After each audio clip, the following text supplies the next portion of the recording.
দেখেছো নাকি ওই যে কোন পথে আমার নিমাই গেছে দেখেছো নাকি দেখেছো না কোন পথে আমার নিমাই গেছে আমার যদি বলে আমার নিমাই গেছে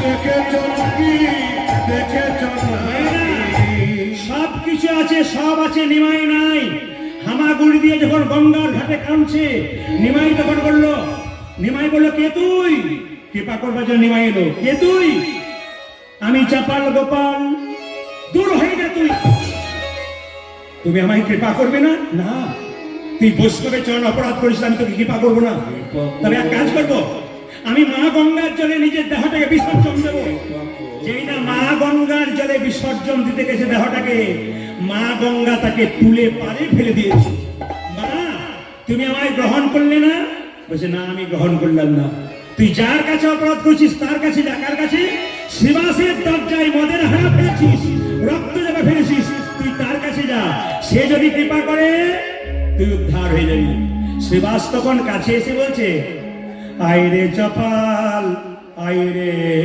কোলে আইরে চাপাল আইরে কোলে আইরে চপাল আইরে কোলে